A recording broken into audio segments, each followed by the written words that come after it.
Bonjour à tous. Dans cette vidéo, nous allons voir qu'est-ce que l'enseignement intégré du français et quels repères théoriques fondent cette démarche. Cette démarche est utile pour répondre aux difficultés rencontrées dans les classes hétérogènes et aussi les classes multiniveaux. Ces difficultés sont multiples, mais la première, c'est la gestion du temps. En effet, dans ces classes, il faut, évidemment, comme dans toutes les autres, piloter la classe, mais il faut également enseigner à chaque niveau, puis également, si on veut respecter le prescrit, suivre chaque élève, et surtout, accompagner les élèves qui ont des besoins particuliers.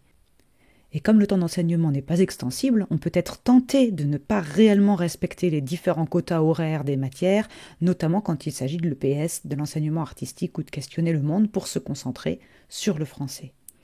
On a l'impression de devoir additionner le temps d'enseignement de chaque niveau et donc de partager notre temps sans être sûr de pouvoir le faire réellement. La démarche intégrée cherche à se débarrasser de ces contraintes horaires en alliant différents domaines. Dans une classe, on peut avoir autant de méthodes que de domaines, et dans le français, séparer la méthode d'écriture, la méthode de lecture et celle d'étude de la langue. Dans une démarche intégrée, afin de gagner du temps et surtout de permettre aux élèves de transférer les apprentissages, on fait du lien entre ces différents domaines. C'est donc cette démarche qui va nous aider à gagner du temps et à être plus efficace en termes d'apprentissage. D'où vient-elle, cette démarche ? Elle vient d'abord d'un article canadien. Un article de Diane Lataille-Demoré qui date de 2008 et qui cherche à distinguer quelles sont les pratiques efficaces identifiées dans différentes classes à niveau multiple au Canada.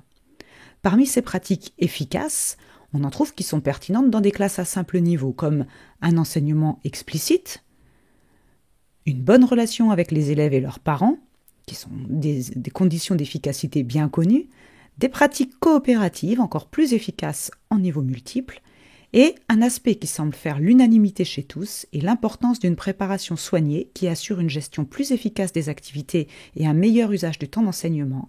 À cet effet, on recommande l'intégration des matières, tant horizontale, c'est-à-dire entre différentes matières, que verticale, c'est-à-dire d'une même matière, d'un niveau scolaire à l'autre. Voici d'où vient cette recommandation et cette méthode intégrée. On a donc deux aspects pour cette intégration. L'intégration d'abord des disciplines, celle qui a été décrite comme l'intégration horizontale. Elle suppose par exemple de lier tous les domaines du français, ce dont on a déjà parlé, mais d'éventuellement les lier aussi avec d'autres domaines disciplinaires, comme l'EMC, les mathématiques, même le sport, la découverte du monde et des sciences. Tous ces domaines peuvent entretenir des relations étroites et étayer leurs propres apprentissages. En Europe, on parlera plus facilement d'interdisciplinarité. C'est un peu le même principe, même si certains auteurs montrent des différences. Cette intégration montre plusieurs intérêts. En premier lieu, une meilleure compréhension des différents contenus disciplinaires. En second lieu, une contextualisation des savoirs. On utilise par exemple l'écriture dans un contexte bien précis. Enfin, la motivation des élèves, qui peut s'exprimer parce qu'ils donnent du sens à leurs apprentissages, qui sont contextualisés dans un but bien précis.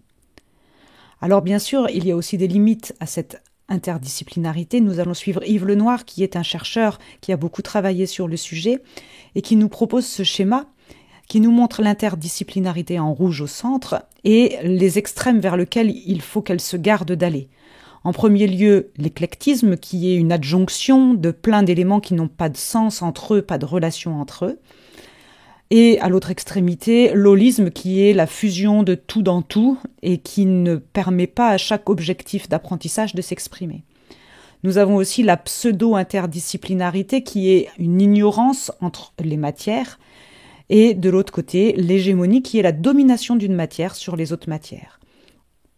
La place de l'interdisciplinarité se situe donc au centre de tous ces éléments, et Yves Lenoir nous dit qu'elle est vraiment intéressante. En effet, les situations d'apprentissage à caractère interdisciplinaire, particulièrement quand elles s'inscrivent dans le cadre de projets qui soulèvent des défis à relever, sont à même de favoriser et de soutenir de telles orientations qui lient étroitement le savoir, les dispositifs instrumentaux et procéduraux et la socialisation.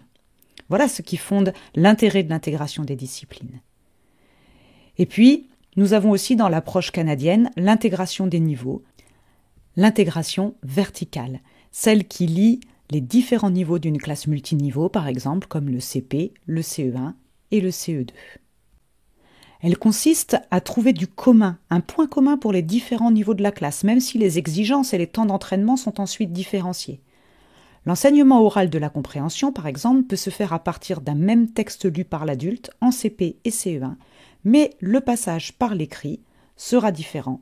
Le travail sur le lexique pourra également être commun, même si on ira plus loin avec les élèves de CE1 dans l'approche morphologique. Le travail de lecture permettra à chaque niveau de lire un texte adapté à ses besoins. Ainsi, pour gagner du temps et de la cohérence, on proposera à tous les élèves de partir du même support, la plupart du temps un texte qui sera lu dans son intégralité par l'adulte ou des grands élèves qu'ils peuvent. Et puis il y aura autour de ça un travail oral sur la compréhension, la narration. Et puis les élèves qui apprennent à lire auront un texte simplifié, déchiffrable, qui leur permettra de continuer les correspondances graphèmes-phonèmes. Et puis les autres élèves pourront en faire le support pour étudier la langue française et structurer les apprentissages. Ainsi, pour un élève de début de CP, lire la phrase « Farah est là » semble simpliste. Mais cette tâche va prendre du sens, car le récit de Farah a été lu en classe entière, et que des activités de compréhension ont été menées autour du texte. Lorsque cet élève lit ce texte ou lit ces petites phrases, c'est tout l'univers du texte et de la classe qui revient vers lui et qui lui permet de donner du sens à la lecture.